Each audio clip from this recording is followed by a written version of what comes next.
Olá, seja muito bem-vindo a mais um episódio do Tudo Sobre Marcas. Hoje a gente vai estar falando um pouco sobre o futuro do marketing com um convidado muitíssimo especial.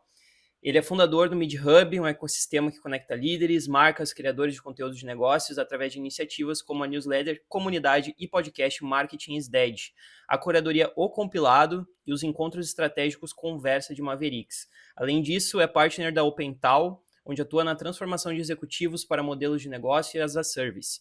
E também é mentor empreendedor com foco em marketing estratégico e design de negócios. Ao longo da sua trajetória, já liderou projetos como o redesenho do programa de sócios do Museu de Arte Moderna de São Paulo, iniciativas de inovação no varejo do Itaú e o crescimento do portal de finanças Money Times. Seja muito bem-vindo, Lucas Rottingering. Aí, agora sim, agora acertei. E aí, meu irmão? Obrigado de verdade pelo convite. Eu acho que o que eu mais gosto em receber convites como esse é a gente poder discutir, transbordar as ideias, né? Mais do que a gente sentar numa cadeira simplesmente para falar de um tema, é a gente conseguir transbordar ele, pensar ideias e debater com gente com inteligência também. Então, eu Com agradeço o certeza. convite, viu? Muito bom. Com certeza. A gente que agradece, fico muito feliz em te receber aqui, porque realmente tu é uma pessoa que tu sempre agrega muito, né? A gente faz parte da comunidade do Lucas Marketing is Dead, estamos ativamente lá participando, a Ruptura está sempre lá.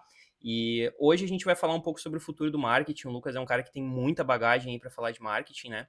Então, para abrir esse podcast de hoje, esse episódio muito especial, a gente vai estar começando a falar um pouco sobre performance, eficiência e branding, né? Como é que essas coisas conversam? Porque geralmente a gente observa no nicho ali de empresa, corporativo, indústria, né? Galera que tem marcas aí que já estão andando, que branding, às vezes, quando é falado em conversas, não surge essa conexão com eficiência, com performance, né? Eles acham que a consciência geral média é que o performance e branding são coisas opostas.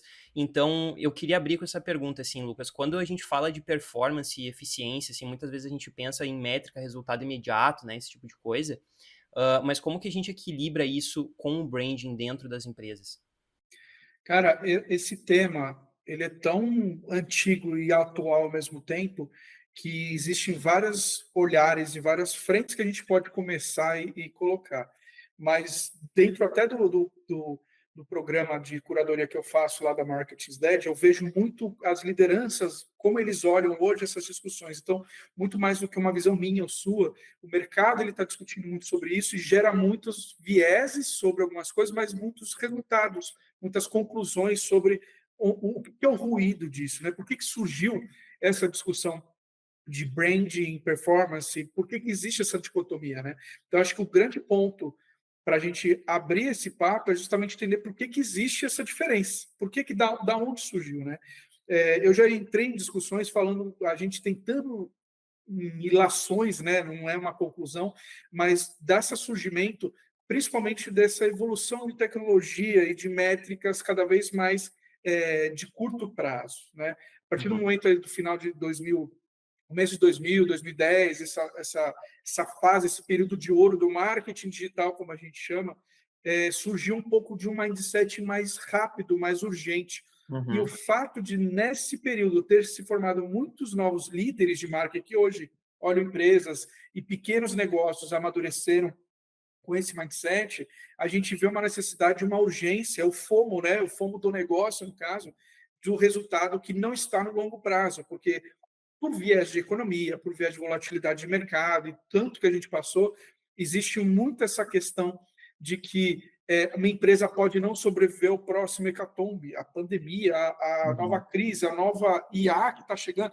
Então, existe a necessidade percebida de que a gente precisa resolver rápido, ganhar rápido.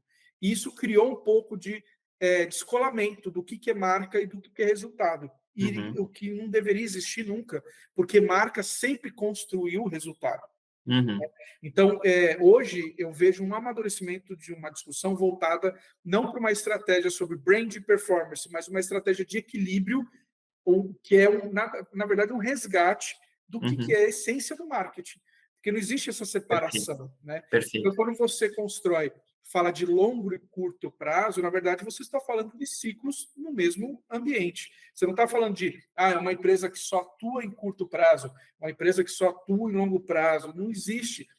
Você tem que ter uma visão de longo prazo, estratégica, onde o seu negócio vai colocar, quanto de share você vai ganhar no mercado, e desdobrar isso em ciclos mais curtos. Então, como a gente executa isso nesse trimestre, nesse semestre, nesse ano, nesse ciclo fiscal, etc.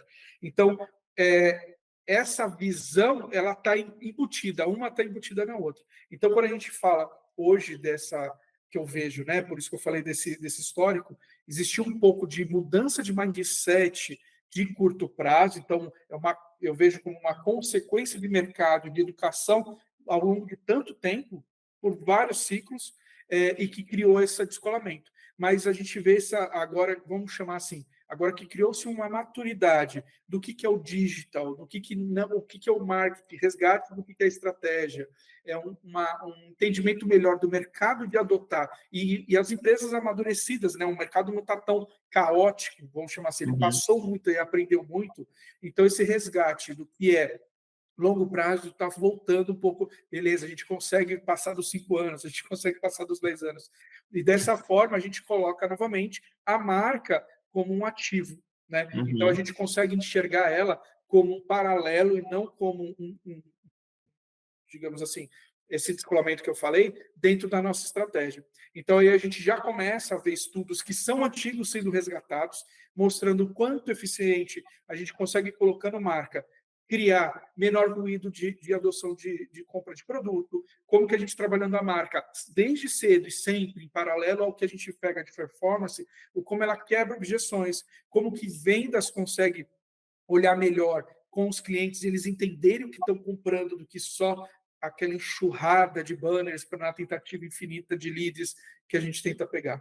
Então, hoje, eu vejo um resgate e um equilíbrio, um alinhamento para esse equilíbrio entre essas duas coisas que são a mesma, né? Esses dois são sinônimos de crescimento de negócio, tá?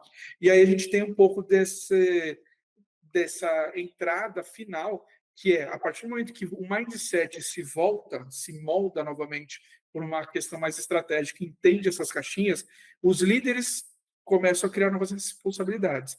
As métricas, os indicadores começam a ser repensados. O que funciona? O ROI já foi questionado, o ROAS já foi questionado. Uhum. Então, como eles se remodelam ou eles se encaixam numa nova sequência estratégica, uma nova mensuração. Eles não se tornam únicos indicadores de sucesso. As campanhas não se tornam só sobre CTR, sobre conversão de last click, que já, pelo amor, né? Então, todos esses pontos, eles criam novas estruturas de composição que apoiam esses ciclos curtos para chegar nos ciclos longos e vice-versa.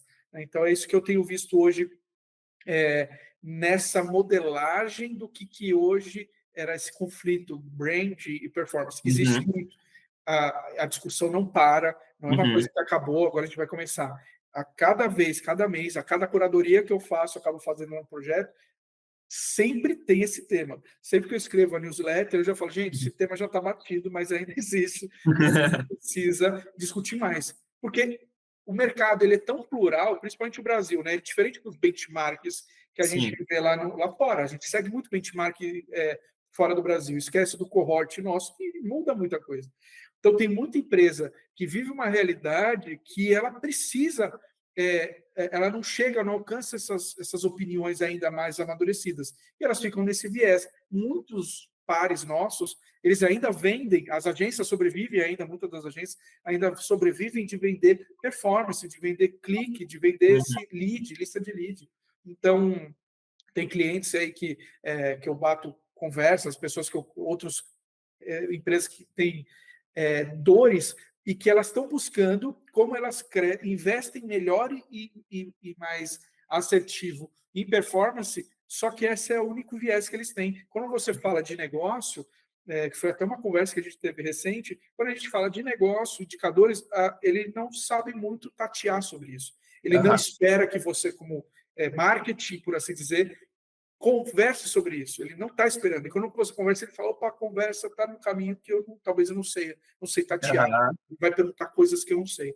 Então, o desdobramento de todo esse conflito, na minha visão atual, o acerto dele, apesar do mindset global já estar amadurecido, ele vai ter essa maturidade de discussão do pequeno, do líder, do consultor, de quem está lá dentro, de convencer que esse mindset precisa ser mudado, que Uhum. estrutura eu preciso mexer, que ferramentas eu preciso usar, quais indicadores, e que vai ter, sim, uma ruptura, não de crescimento, mas de reporte, de contratação, vai ter algum ajuste. Mas aí precisa saber quem está afim de comprar esse amadurecimento. Se é o CFO que vai ter que comprar, se é o CEO, se é o líder de marketing que vai ter que brigar com todo mundo. Então, ainda essa discussão interna que eu acho que ainda está maior conflituoso nesse processo todo. Perfeito. Então, tu enxerga isso ainda como ainda é um tópico conflitante dentro das empresas, né? A gente ainda tem esse ruído acontecendo e a gente ainda precisa de uma pessoa que consiga enxergar isso e convença a liderança a conseguir tomar uma atitude em relação a essas ações que estão sendo direcionadas só para o resultado final, né? Que é o que a gente falou de marketing, de número, de performance, e descolando isso do que é estratégia de negócio, do que é marca, né? Tudo no fim é estratégia de negócio, né? É. Quando a gente fala de cadeira do CMO, né? Os títulos são tão lindos, né? Mas esquece, se você pega a estrutura, o CMO, na verdade, ele criou uma categoria de operacional que não faz sentido, né? Aham. Então, esse resgate da liderança, que não pode pular etapas e ela não pode assumir tarefas que não são responsabilidades dele na essência, porque senão ele não consegue começar essa conversa dentro do negócio, dentro de casa, né? E o próprio mercado, quando cria os eventos, né, para discutir sobre esses temas, a disparidade de como que você ouve no mercado, discute com outros líderes e traz para dentro de casa é muito grande. A particularidade dos negócios é muito Uhum. grande. Você tem, como a gente fala nos benchmarks, que eles estão muito associados a big brands, a empresas Uhum. estruturadas que têm a boa parte de diferenciação. Tem a área de growth, tem a área de brand, Cara, não é a realidade da maioria dos Uhum. negócios. Então, quando você usa esse framework que se vende e aplica num negócio que não é estruturado desse jeito, não Uhum. tem dados estruturados, não tem equipe estruturada, ou a maturidade, né, muito júnior, muito, Uhum. enfim, você não consegue trazer para dentro de casa. Então, a gente fala que é um desafio ainda, na minha visão, também é um desafio, por conta disso. Por mais que a gente tenha na teoria, na discussão, na dialética, uma resolução já mais madura, existe essa curva que não vai desaparecer tão logo. Né? Então, talvez uma nova safra de empresas com novos líderes formados por esse mindset agora, como foi do marketing digital, que chegou nesse ponto, e agora a Uhum. gente volta, eu acho que vai talvez uma nova safra de empresas, e as que sobreviverem nesses próximos anos vão conseguir adequar, porque vão entrar essas novas lideranças e essa é a maturidade. Então, eu acho que o grande ponto de ainda manter essa conversa é essa imaturidade que ainda tem de muitas empresas de discutir sobre isso, ou até implementar, nem só discutir, mas implementar, e o mercado de pulverizar isso de uma forma mais Sim. madura. Né? Perfeito, perfeito. Não, e dentro disso, agora me veio até um insight aqui. Eu trago um exemplo que aconteceu aqui dentro da empresa. Há um tempo atrás a gente fez um diagnóstico de uma franquia, tá? Uma franquia do setor odontológico, se eu não me engano. Uma franquia bem grande, assim. Cara, eles chegaram na gente pedindo um diagnóstico para entender o que estava acontecendo ali, né? Em relação a marketing, eles estavam tendo um custo muito alto de performance ali com campanhas de impulsionamento e tudo mais. E a gente sentou para analisar ali, né, o que estava acontecendo. Cara, eles estavam tendo um custo semanal de, acho que, R$ 5.000 por semana, e eles não estavam tendo lead qualificado. Eles não estavam conseguindo lead qualificado e eles estavam, tipo assim, cara, pulando de empresa de tráfego para empresa de tráfego. Era só isso, era toda hora trocando o cara do tráfego pago, toda hora trocando a agência que estava ali para ver se em algum momento ia dar resultado.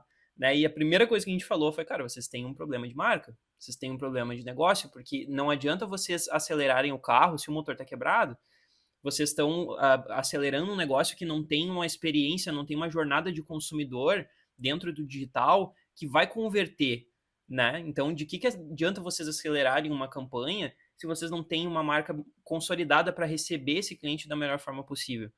Né, para chamar a atenção dele.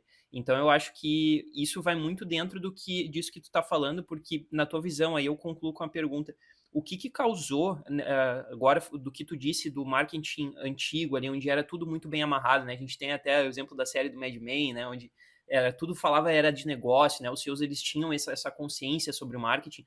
Qual foi o ponto de ruptura que causou essa separação de marketing e negócio? O que foi que aconteceu no meio dessa trajetória que rompeu essa percepção da liderança?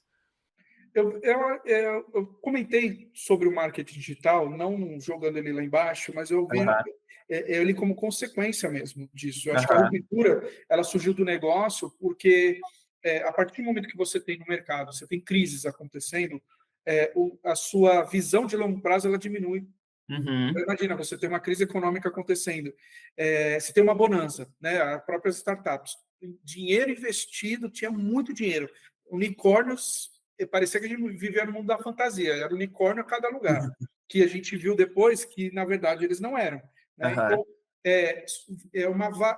são variedades de indicadores que foram surgindo e acontecendo no mercado por melhoria econômica global, de modo jeito que colocou a gente num patamar de que, beleza, estamos numa bonança, que quando isso quebrou, porque quebra, não se sabia mais o que fazer. Então, a sua visão de longo prazo, que tudo ia dar certo, ela cria-se uma ruptura. E a partir do momento que eu não sei o quanto, se eu vou conseguir comprar almoço no mês que vem, fazer uma feira no mês que vem, eu preciso a cada dia ficar menor para eu falar, beleza, eu consegui cumprir agora, agora eu tenho dinheiro, agora eu tenho dinheiro, agora eu tenho dinheiro. Então, criou-se o descolamento, não é que houve um descolamento racional, mas muito uhum, mais emocional, na minha visão agora, sobre o que eu preciso para ter sobrevivente nesse momento.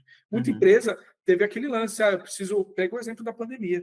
Cara, estava tudo bem, chegou um negócio que ninguém imaginava, quebrou um monte de negócio. E não foi por incompetência, não foi por nada, foi uma mudança de comportamento.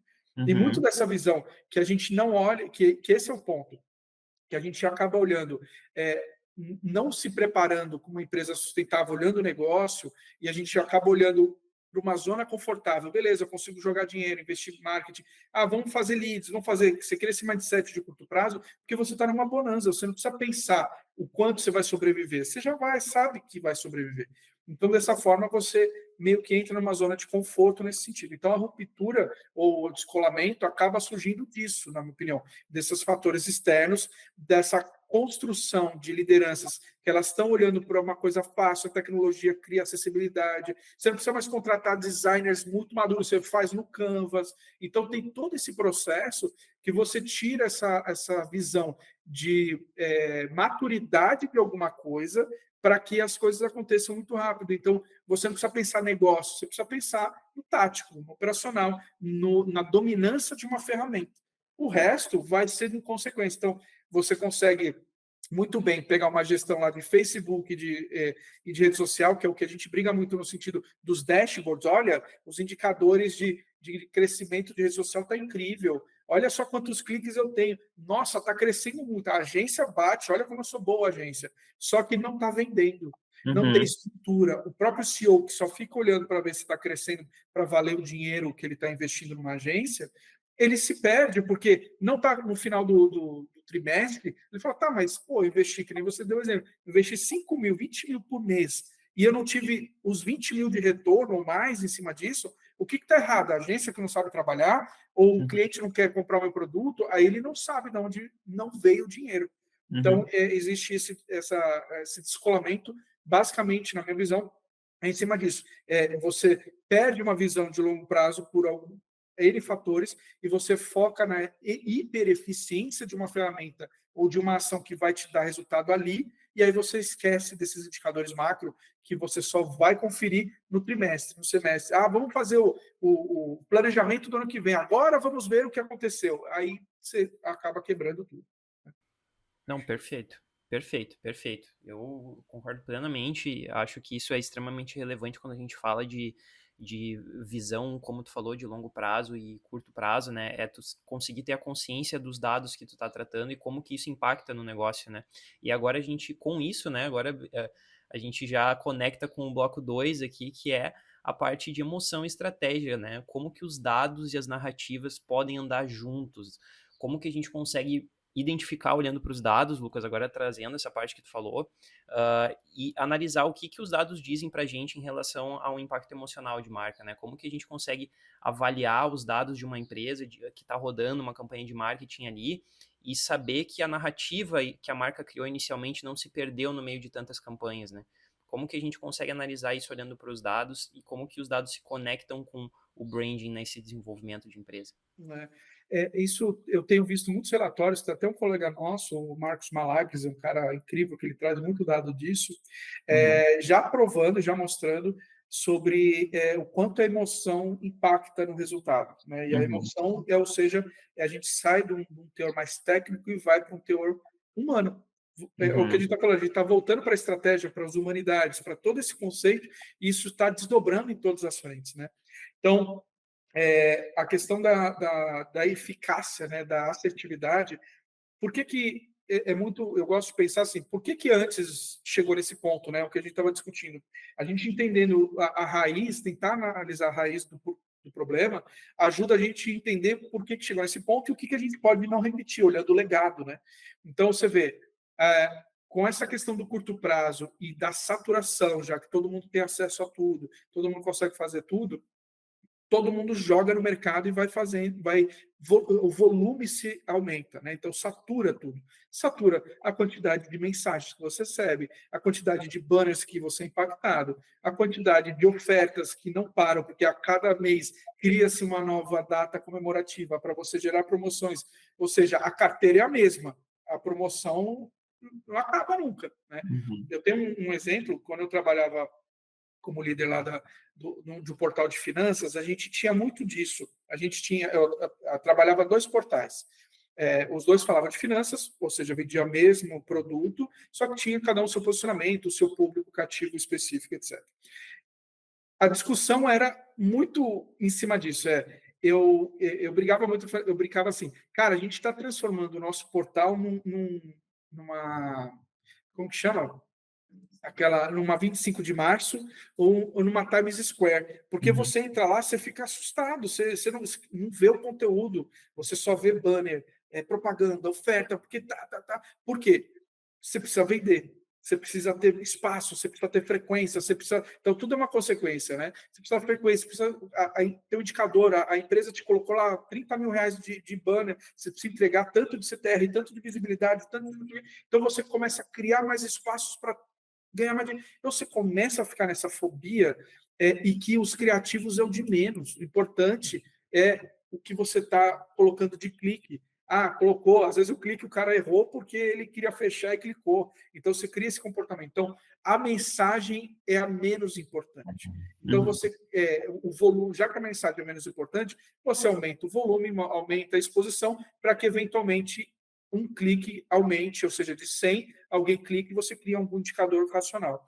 Então, a partir do momento que isso chegou nesse ponto, e que todo mundo era reativo à publicidade, à uhum, comunicação nesse ponto, você começa a voltar com os testes e com as análises de que, beleza, já que eu estou num volume e as pessoas estão rejeitando as campanhas, eu tenho que voltar ou testar alguma outra coisa. E aí volta novamente. O que, que é o cliente, o que, que é o comportamento, o que, que eu estou chegando, como que eu foco uhum, novamente numa consciência para que esse cliente me abrace novamente, saiba o que eu estou vendendo, queira estar comigo.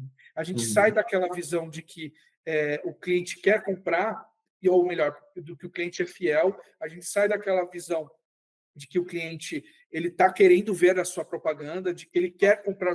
Não tem isso. A gente sabe que não tem isso. Ele precisa resolver problemas. Eu vou bem no básico. Ah, o cliente quer resolver uma dor e você precisa entregar uma solução.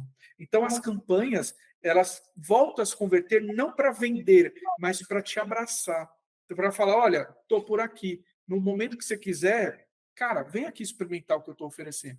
E aí você entra as campanhas novamente mais criativas, mais voltadas para o emocional, mais voltadas para mensagens não de compre, mas sim pense, olha, puxa, conhecer o que você está passando, e você começa a criar esse tipo de mensageria mais alinhada, mais personalizada, não hiper personalizada, senão você perde, mas mais construída a partir do que o cliente, aquele contexto de mercado e de comportamento está acontecendo. Tem um exemplo muito bom que a gente já até discutiu numa dessas conversas que eu faço de Mavericks, que falava justamente desse emocional do ponto de vista de dois produtos iguais, no carro, no caso de era automóveis. E aí você tinha um vendendo o carro pelo feature, olha, o meu freio está melhor, olha a minha carcaça, que legal, olha o meu carro andando na cidade, que bacana. E o outro que não falava nada disso, ele só mostrava a historinha da pessoa, do carro andando, de repente uma criança podia ser atropelada e ela não é. Você achou que ela morreu e ela não morreu.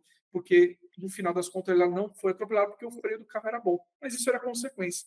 Então, isso marca muito mais, te emociona, te envolve na história, você compra aquilo lá, muito mais do que falar, ah, tá bom, o carro tem melhor, o carro não sei o quê. Então, esse tipo, e aí isso converte. Porque você fica, que é o lance daquilo que a gente está falando da disponibilidade mental. Você sai daquela questão de que eu preciso vender por vender e vou para aquele ponto. Eu preciso estar disponível quando há necessidade. E a disponibilidade não é volume. Eu vou estar em todos os portais, jogando banner em todo lugar, criativo o tempo todo para o cara, sei lá, quando ele tiver vontade de ele ver alguma coisa. Não, é na memória. É isso. Eu não preciso mais ver o banner desse carro. Eu sei que marca que era, eu sei que carro que era, porque ficou aqui, ficou no coração, praticamente. Né? Então, a gente vem para essa questão de voltar para narrativas, voltar para esse viés mais de conexão do que simplesmente de dados puros. E aí a gente entra nos dados. Os dados, eles voltam a ter valor a partir do momento que você entende a curadoria de dados que você vai construir. Não é só o CTR, não é só a conversão, não é só o clique, mas a gente entra aquelas métricas, né? Share of brand, share of marketing, você começa a olhar o boca a boca, o quanto que as pessoas estão falando da sua marca, você começa a olhar, até pegando aquela raiz do modelo da Tupperware, o quanto que fazer as festas e você, o boca a boca, o Dark Social, você entra com esses modelos que gera conversas. O próprio ecossistema da Marketing Stack que eu estou montando, que eu montei, é justamente isso. É para você gerar conversas. Hoje, o que vem de conversa é o que você gera de memória disso, o que você gera de opinião sobre aquilo. E não só se você foi impactado 3 vezes por banners, ou você conseguiu ter 8 segundos milagrosos de atenção do cara. Putz, não sei, entendeu? Ele pode estar vendo, a gente está conversando aqui e eu estou com o celular aqui, eu estou com uma televisão ligada, é muito disperso. Né? Então, você falando, de repente a gente está vendo com tanta coisa, o banner que eu estou vendo na televisão não vai fazer efeito nenhum, mas você falando, puxa, Lucas, que tal você testar aquela ferramenta de Martech? Pode ser legal. Puta, é verdade, muito melhor que aquele banner. Então, a gente volta para essa convivência. O produto ele tem que estar mais, ele se volta mais para essa na atividade que é a solução de problemas humanos, mesmo que sejam para empresas, mesmo que seja para B2B. Né? Querendo ou não, a gente ainda conversa com pessoas que vão aprovar, vão influenciar, e elas estão comprando não porque o seu produto às vezes é o melhor, mas porque ela vai se sentir melhor na cadeira que ela está sentada, com o board que gosta daquele produto, que é amigo do cara, e assim por diante. Então, quando a gente fala de emoção, a gente fala de dados, eles estão muito mais voltados para essa combinação de como que a gente volta a participar mais da vida das pessoas nativamente, autenticamente, do que necessariamente você criar aquele mundo de dados só para preencher planilhas que vão indicar uma coisa que não é a venda, que não é o relacionamento do longo prazo. Então, volta no primeiro bloco que você falou, volta para o longo prazo. A memória, a disponibilidade mental, a troca com pessoas, ela vai para o longo prazo, ela não vai no curto. O curto eu tomo uma Coca-Cola porque eu estou com sede, mas o que eu vou comprar Coca-Cola? Porque toda a família compra, porque em toda casa que eu vou tem uma Coca-Cola, porque eu lembro da propaganda do urso, dos caminhões. É isso, é emoção. Né? Então, esse eu acho que o resgate que a gente está conseguindo, a diferenciação estratégica, você voltar à criatividade, que sempre foi o auge do Madman, que você trouxe o exemplo, a criatividade, o marketing sempre foi criativo, só que agora você tem dados para provar o quanto essa criatividade está efetiva, com novos modelos de marketing, novos modelos de mensuração e etc. Então, eu acho que é o melhor momento para criatividade, porque você tem como provar ela e não só ficar, olha como o cara é criativo, deixa o cara pensar, olha que cara maluco. Não, ele está dando resultado, está ali, já tem estudos, já tem efetivos dados, e você mesmo, dentro da sua empresa, pode construir esses dados para provar.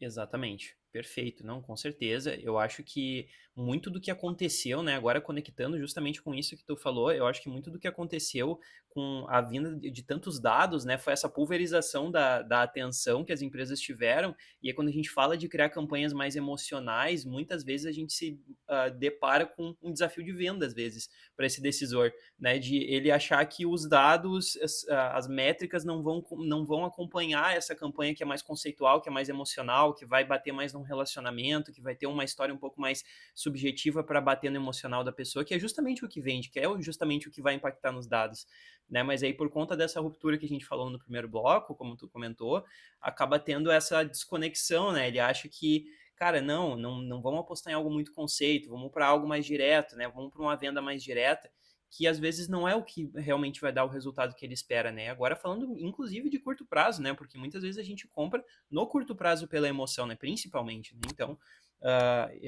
concordo muito com isso.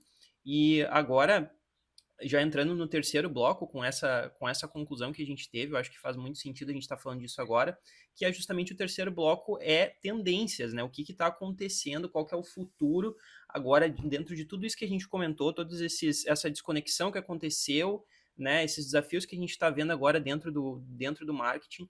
O que tu observa que é o futuro e as próximas tendências, o que está acontecendo em relação ao tal do buzz passageiro, né, que a gente fala, e o que de fato vai ficar na memória do consumidor, o que vai ficar na memória de quem compra, marcas em geral, né? E como que o marketing vai se adaptar a essas novas tendências.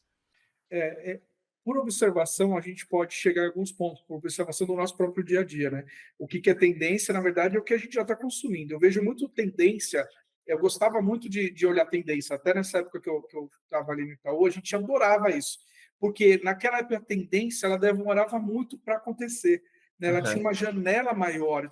Ah, vamos olhar a tendência agora de 2025, sei lá, 2014, whatever, porque ela vai acontecer realmente daqui 2 anos, então vamos nos preparar para isso. Tendência hoje é trimestral. A gente tem relatórios menores, janelas menores, né, de lançamentos, de comportamento, de transformação. Então, tendência já talvez tenha que mudar o nome, né, ou o conceito do que a gente olha. É, por isso. Então, quando a gente fala de tendências, é muito mais sobre o que a gente vai conseguir adotar mais rápido do que necessariamente o que vai mudar o comportamento, porque a gente não sabe, como falou, a pandemia ninguém esperava. O marketing, como o Kotler usa, né? Marketing 3.0, 4.0, cara, cada vez menos ele está escrevendo mais rápido os livros, por assim dizer, né? Teve a Web3, teve a Big Data, cara, teve tanta coisinha por conta da tecnologia e dos acessos que a gente acaba se perdendo no que é tendência e o que já é realidade. Para a gente, e isso é muito interessante, porque é perspectiva em alguns pontos. Muita gente pode falar que IA é uma tendência, é o contrário, é uma tendência para quem ainda está longe de estruturalmente conseguir adotar, por exemplo. Putz, vai ser uma tendência, vamos ver o que o mercado vai fazer. Pelo outro lado, a IA já é uma realidade há tanto tempo, já tem projetos, já tem empresas e agências que já adotam núcleos de testes só com produtos de IA. A gente já usa IA no dia a dia. Então, assim, tendência nesse caso, eu só estou abrindo esse ponto porque ela existe uma questão de perspectiva sobre a sua realidade versus o que você pode realmente ver de acontecer, né? Às vezes um comportamento que a gente vê lá fora não vai chegar no Brasil esse ano, vai chegar no próximo. Então aí é uma tendência para o mercado brasileiro.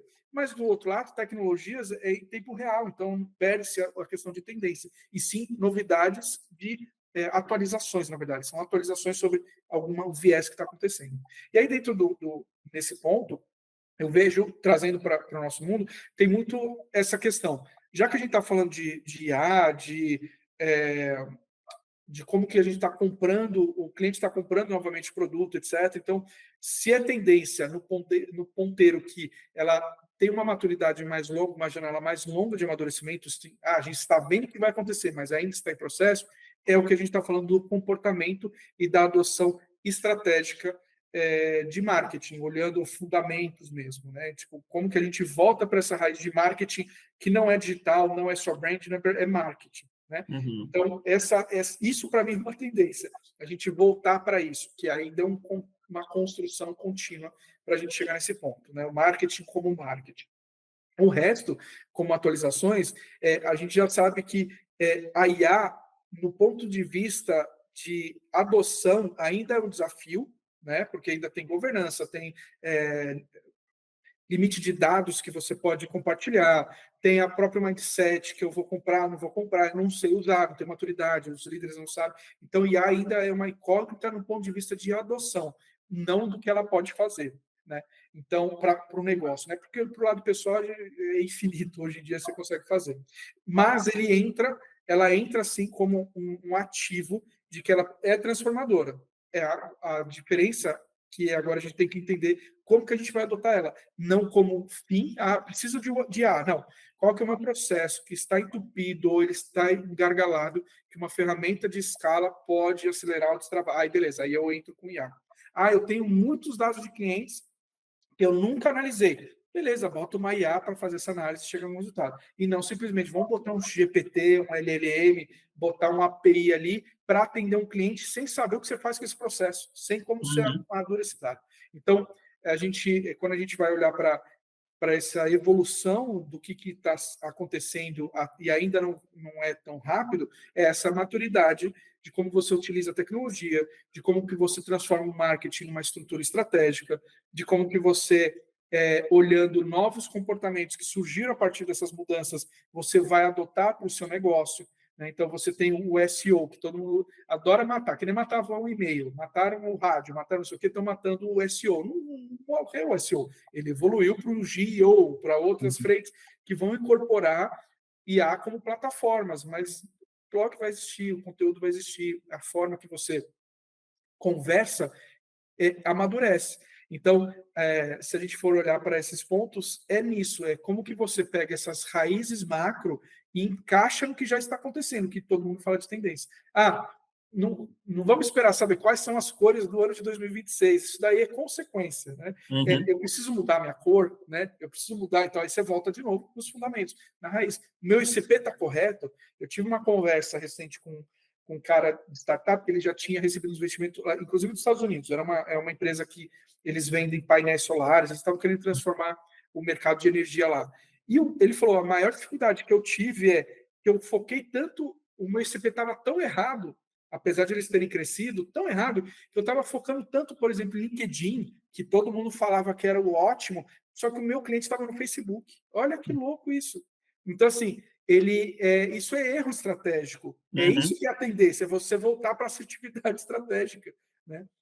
Porque o resto é aprendizado, é adoção, é complexidade do que você tem que aprender para poder adotar e implementar, né?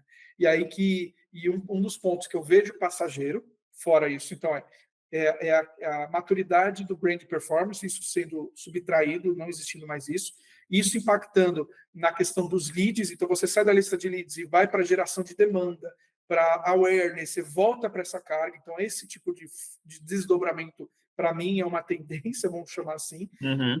e aí você volta para maturidade, para a construção de maturidades. Maturidades do Customer Success, que sai de reativo para proativo, da integração, que aí por isso que surgiu o GTM, né, o Go-to-Marketing, como uma estrutura que olha o global e tenta amarrar cada área com cada função numa esteira única de crescimento. Então você começa a ver a tendência de reestruturação de fundamentos, de áreas, de lideranças, de cadeiras e etc, etc. E tudo que é o curto prazismo, o buzzword, ele começa a olhar, na minha opinião, a entrar num consenso de que existe uma dúvida. Sempre surgiu alguma coisa, você fica em dúvida. Deixa eu Uhum. ver isso.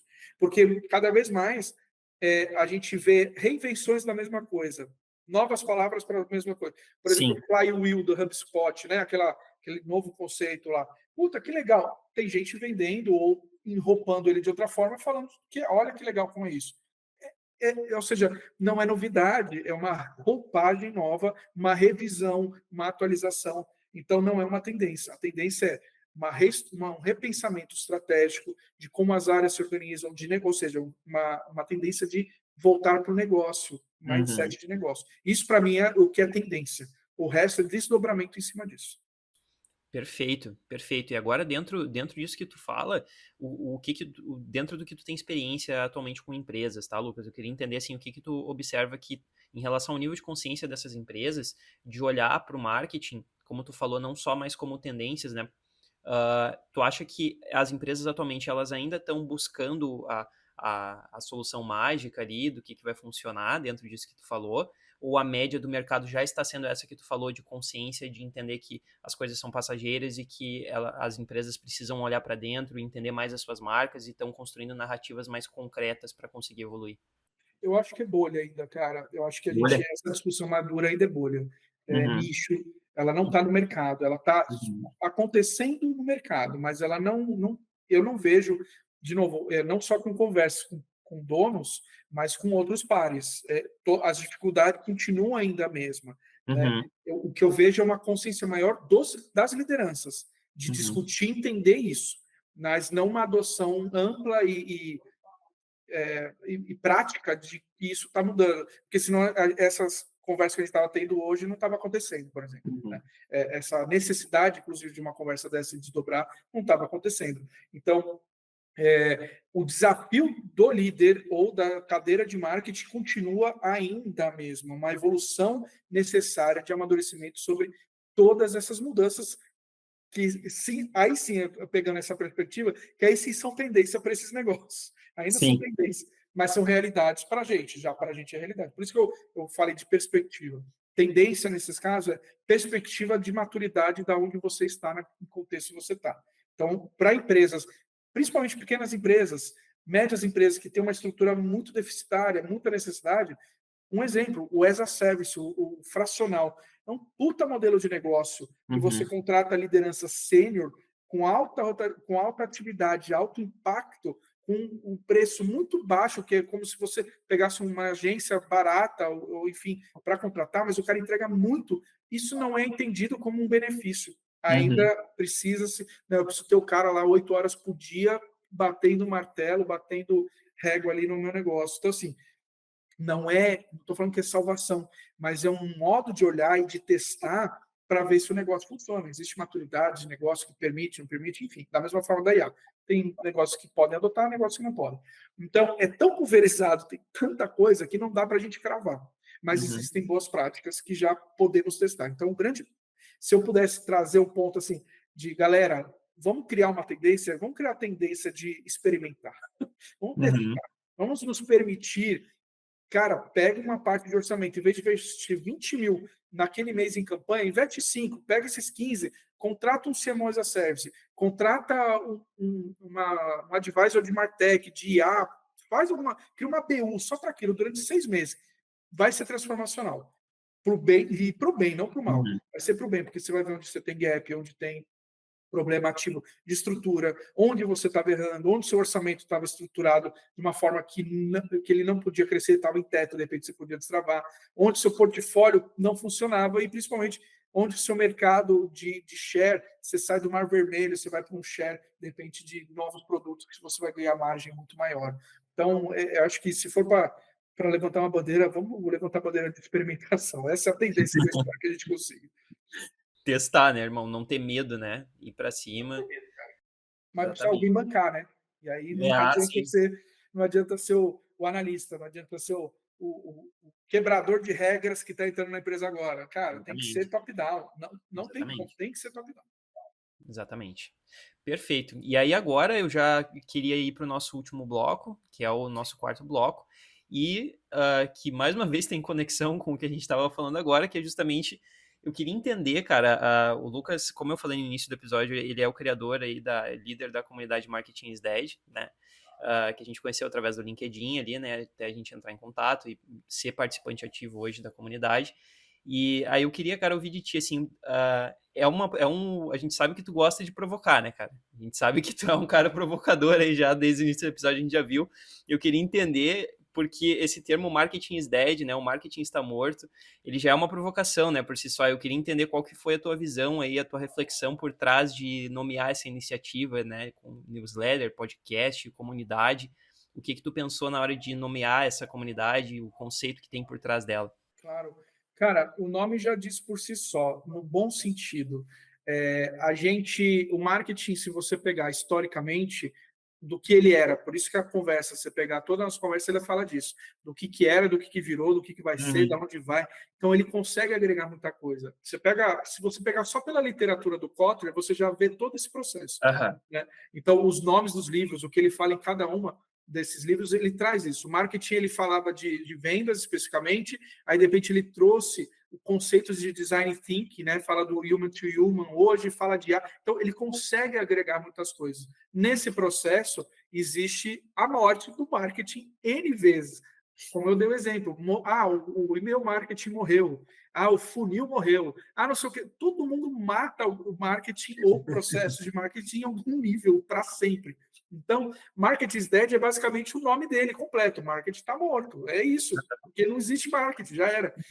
Então, o nome ele é provocativo, mas ele é assumido do que o mercado já fala. Mas ele é justamente um processo de reconstrução, de discussão, de desdobramento, para onde vamos, porque fazemos, o que vamos pensar.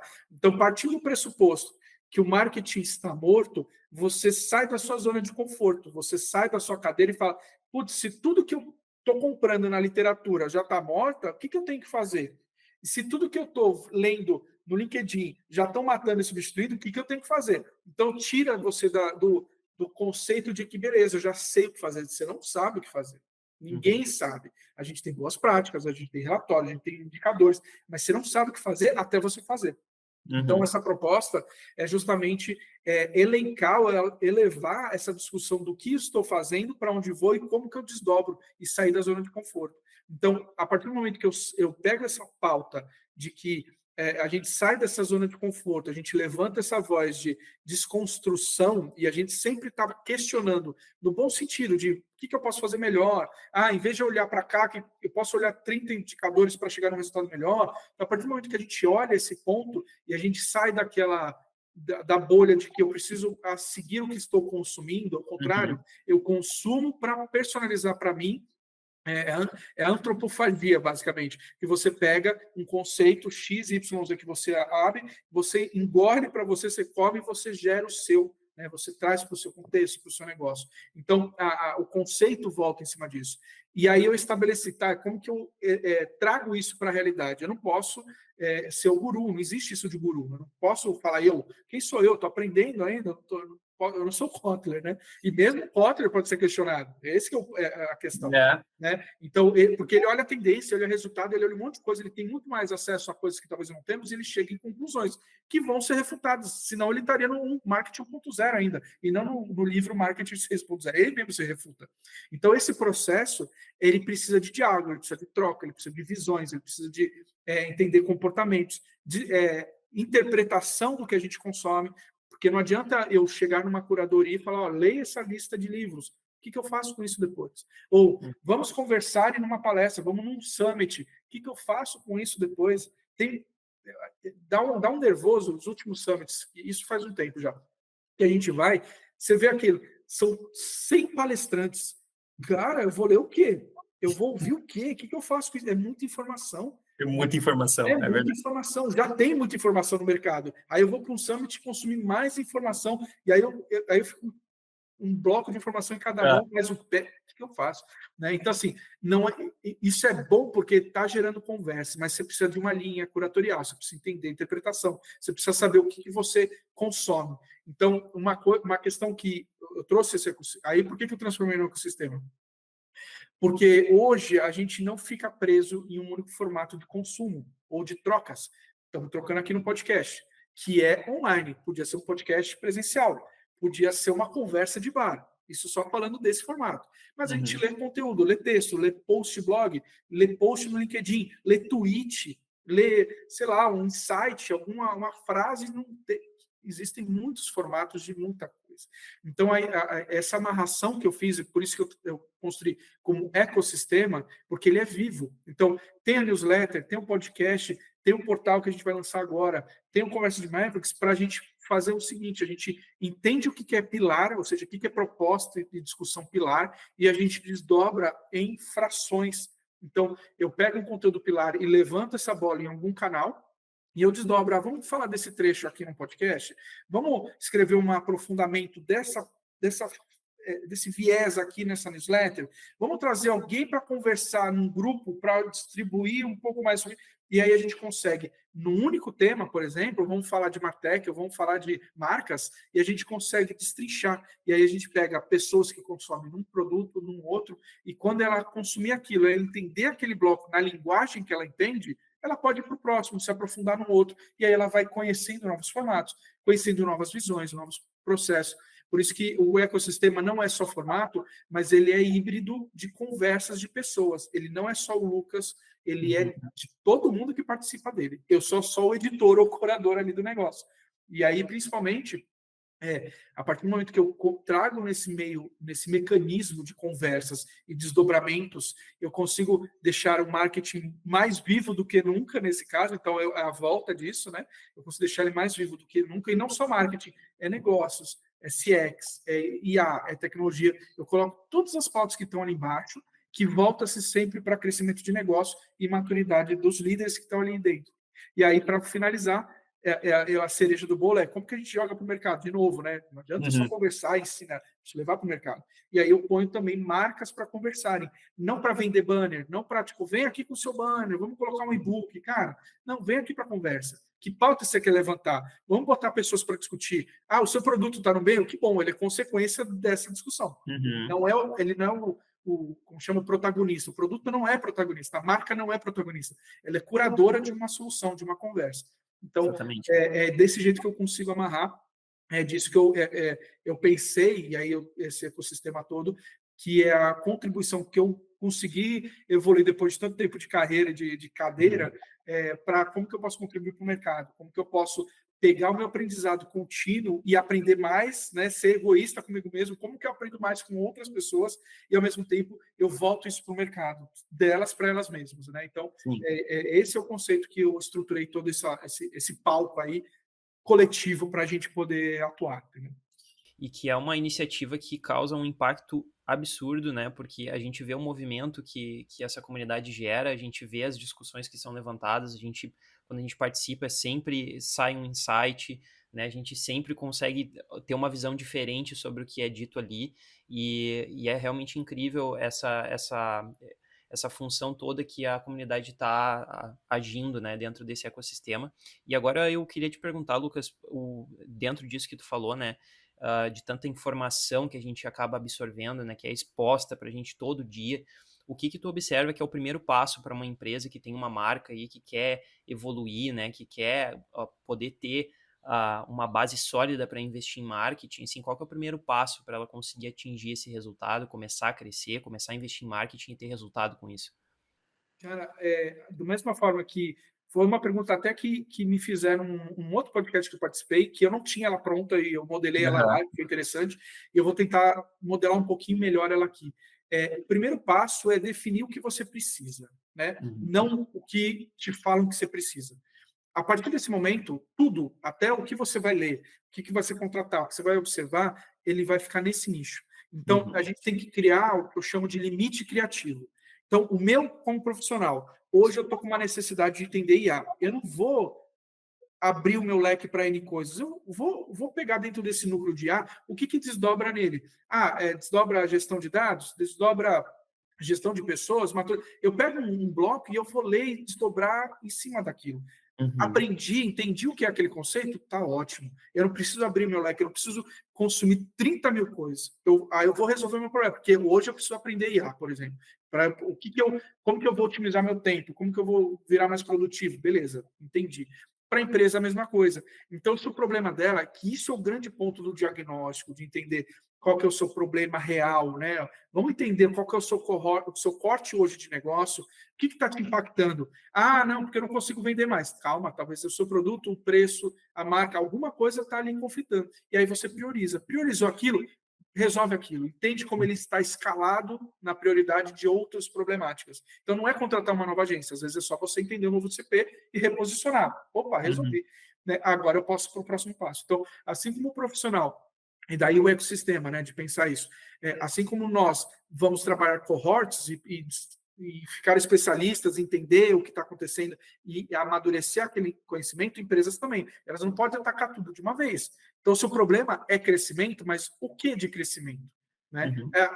Não é o lead, não é o investimento. Às vezes é o seu CEO que está uma porcaria. Derruba ele. Não é dizer. Mas o ponto é esse. Então, a gente tem que, para tirar um pouco desse fomo de informações e de que a gente precisa fazer tudo, eu preciso me fechar nos meus limites criativos. Quanto de orçamento eu tenho? Qual que é o meu share de mercado? Qual que é a minha equipe? Puta, ela é só júnior. Não adianta eu querer fazer uma coisa que a equipe não vai conseguir executar. Então, você tem que olhar limites criativos, tanto do profissional quanto do negócio. E aí, dentro disso, você sabe mais ou menos o que você tem que buscar pontualmente. Né? Então, é isso. Perfeito, perfeito. Quem não tem um alvo muito bem traçado acaba atingindo nada, né? Então, a gente sempre Exato. fala isso, É né? o que fala, né? Se você escalar uma coisa errada, ela só vai continuar muito errada, Muito em errada. maior escala. Exatamente, exatamente. Perfeito, irmão. E aí, assim, eu já queria te agradecer imensamente por esse episódio aí. Acredito que toda a nossa audiência aí recebeu um conteúdo de altíssimo nível. De verdade, estou muito grato por ter participado desse episódio, irmão. Queria te agradecer. E queria finalizar com uma pergunta tradicional aqui do nosso podcast, que a gente sempre faz ao final dos episódios aí para todos os convidados, que é, se você pudesse deixar uma provocação para uma marca hoje, qual seria? Todas. No sentido que seja provocativa. O mundo está muito saturado da mesmice da zona de conforto. Então, seja provocativa. No sentido não de vamos pegar uma bandeira política, pode ser, mas não é isso. A provocação é se provoque. O seu negócio está no local que ele tinha que estar, está no mercado que tinha que estar com o produto, ou sua campanha ela está atingindo o que precisa atingir com o cliente que precisa atingir, então se provoque. Provoque e se provoque. Eu acho que é o melhor caminho, é o marketing dead. Finge que isso não existe, cara. E veja o que mais você pode fazer. A intuição é uma coisa que a gente deixa muito de lado. A intuição é uma coisa que não tem dados, não tem como provar, não tem. Cara, mas ela é muito importante. Então, a provocação ela vem disso, de você, cara, eu vou apostar nisso. Pode dar muito errado, mas alguma coisa está me dizendo. Porque a gente tem que se valorizar nesse sentido. Então, a provocação de sair dessa zona de conforto vem da gente se entender como maduro em alguma coisa. A intuição ela não vem de eu vi numa revista que se eu. Não, cara, a intuição vem do seu histórico, da sua personalidade, das suas conversas. Então, que outras pessoas não vão enxergar. Tanto que as disrupções, que hoje é cada vez mais difícil ter disrupção na inovação, surgem disso. Caminhos. Cara, eu vou testar esse produto. Eu vou pensar, olha, eu tive uma ideia de mudar o meu modelo de negócio para isso. Mas não tem uma. Cara, testa. É o que eu falei da experimentação. Uhum. Se provoque, teste. Então, é isso. Saia dessa zona de conforto, arrisque, porque assim, as janelas de mortalidade de empresas são curtas. Então, se você já tem um não do mercado, cara, arrisca o máximo que você puder nesse tempo. Pode dar certo. Né? Seja consciente, mas não perca a provocação que você pode fazer. Perfeito, Lucas. Muito obrigado pela tua participação.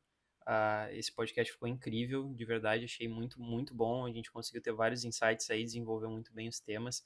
Queria te agradecer. E fica o convite para todas as pessoas que nos escutam aqui de continuar acompanhando os episódios do Tudo Sobre Marcas, sempre trazendo profissionais da área que são relevantes para as empresas de vocês, estarem contribuindo aqui com tópicos que são relevantes e que geram impacto real. Certo? Então, esse foi Tudo Sobre Marcas. Estejam sempre ativos e desafiem o comum. Irmão, muito obrigado. Muito Obrigado obrigado. mesmo. E ouçam mesmo, o Natan é um interlocutor muito legal. Adoro as provocações que você faz, Natan, de verdade. Então, é um cara que me surpreendeu, que eu não conheci, me surpreendeu pelas interlocuções que a gente faz. Então, parabéns pelo projeto, pelo negócio e obrigado pelo convite novamente. Muito obrigado, irmão. Tudo de bom, que Deus te abençoe. Te agradeço mesmo por toda a colaboração aí, a receptividade que tu teve com a gente desde o início, né? Tu sempre foi um cara muito aberto. E parabéns por toda a tua carreira, pelo teu currículo, que é incrível e é uma oportunidade muito, muito valiosa poder estar falando contigo hoje, estar tendo esse podcast aqui, tá? Então, muito obrigado mesmo. Valeu, Valeu, gente. meu Vamos para a querido. próxima. Grande abraço aí. Feito, meu irmão. Abração. Fica com Deus. Tchau, tchau.